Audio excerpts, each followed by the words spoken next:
Do you want an idea that will absolutely kill it on the next Shark Tank? No thanks, go ahead, you keep it. Well, unfortunately, don't come to me. The last time I had an idea for a product, I told my wife about it and she said it's been on Amazon for years.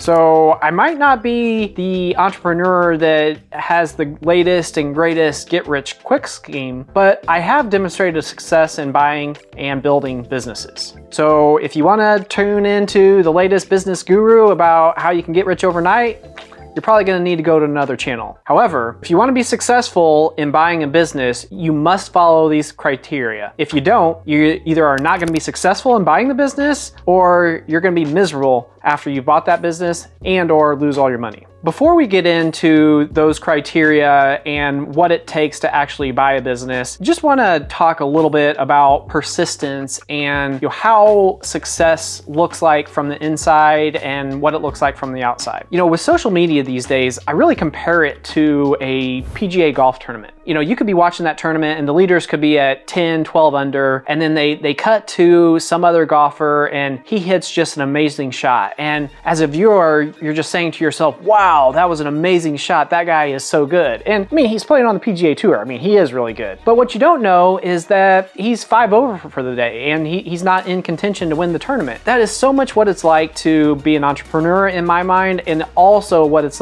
like whenever you're working in and around M&A. It really is a roller coaster. You're gonna have those days where you nail the 5-iron or you nail a drive or a putt or whatever. However, many more of your days you're gonna be treading water at best, or maybe something a little bit worse. At the end of the day though, you need to just focus on whether or not you're taking 2 steps forward and 1 step back, or if it's always 2 steps forward and 2 steps back. A lot of days it's gonna feel much worse than that, but if I had to say there's one key to buying a business, it's persistence. And coincidentally or not, actually it's not coincidental, but persistence is one of the 4 pillars, and it's definitely a reason why we have been successful to this date and why we think we'll be successful in the future. When thinking about buying a business, there's a lot of talk about what type of business you want to buy, and is it big or small? Is it this industry or that industry? There are 3 important criteria to consider whenever buying a business: size, industry, and geography. We'll start with size. This one is pretty easy to answer or to think about. It's how big the business is. However, what I will tell you that some people don't necessarily understand is that typically transactions for larger companies are easier than smaller companies. Whenever we were getting started, I'd have some people tell me, well,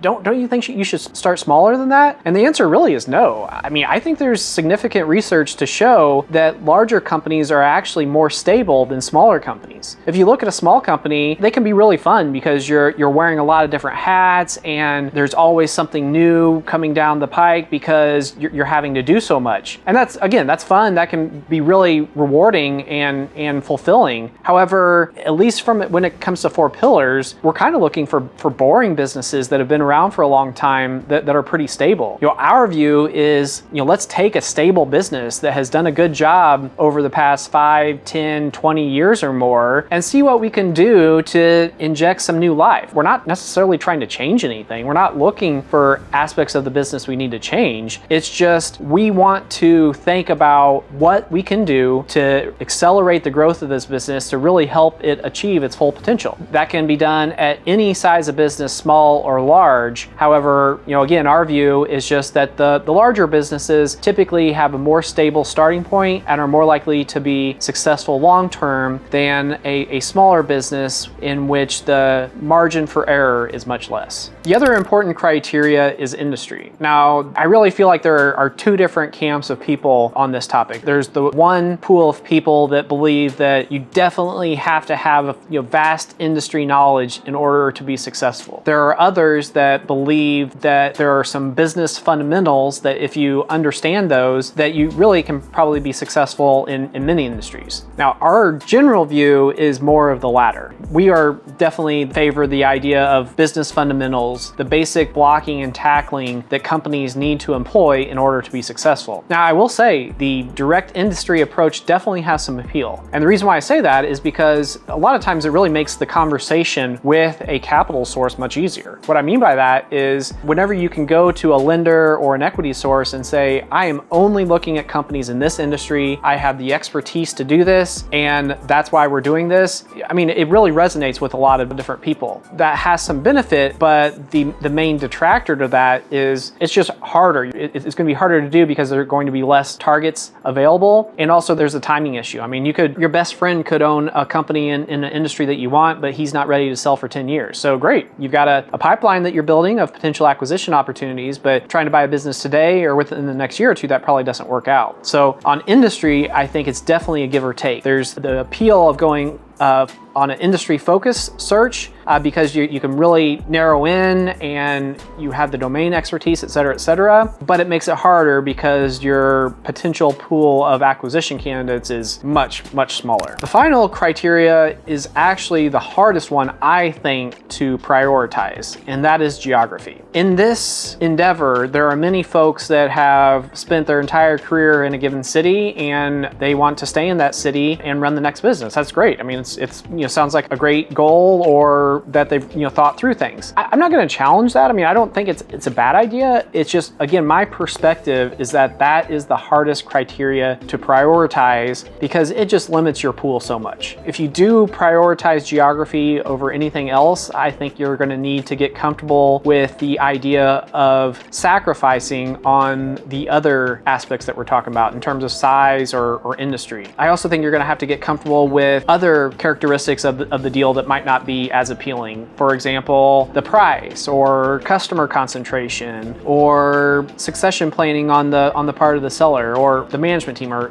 many others. Again, though, I'm not trying to dissuade anyone here. I just think it's important to understand that prioritizing geography is definitely going to limit the number of opportunities that you're going to be able to evaluate. In concert with actually finding a deal or a company to buy, you're going to need to think about how you're going to fund the transaction. Now, there's a wide range of different scenarios, from just using all your own personal money to getting some money from friends and family, or getting some bank debt or whatever. But really, I'd encourage you to think about it in two different buckets. The first bucket is equity, and the second bucket is debt. In terms of equity, there are different choices. It can come from yourself, it can be a close pool of associates or family members or whatever, or it can be institutional capital. I would say that the benefit of using your own capital is it's your own decision. You don't really have to think about anybody else, and if you want to do it and you have the money, nothing can stop you for the most part. However, on the other side of things, with institutional capital, the decision is certainly out of your hands.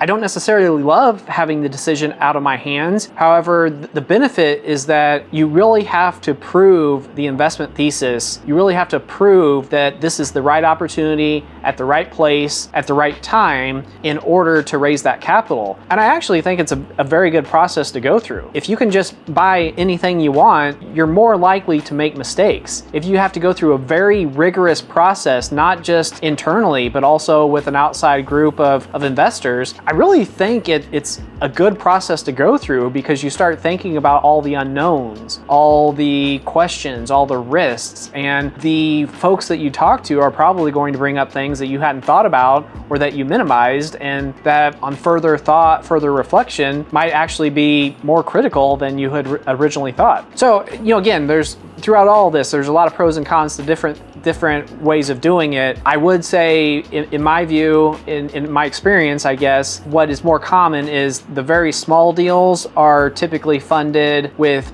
personal equity and maybe some debt, and the much larger deals are funded by institutional equity. That's the equity piece. In terms of debt, there are numerous different options as well. There's an SBA loan, there's conventional loans, there's mezzanine or subordinated debt, there are asset-backed loans. There's a wide variety of different sources for debt. And given what we do, I'm definitely biased and not a objective person. I mean, we're definitely going to put some debt on any business that we buy. We're comfortable with debt, and we are confident that if we do our job in terms of analyzing the company and doing our due diligence, that we will be easily able to service that debt. Now, we definitely have internal metrics and whatnot that we look at in terms of how much cash flow we need to have in order to service a certain amount of debt. And so we would like to think that we employ only a modest or healthy level of debt. But again, this is going to be dependent on the type of company you're looking at, the size, the industry, et cetera, et cetera. One good example here is like a recurring revenue type business, the subscription model. We would be much more comfortable putting more debt on a business with a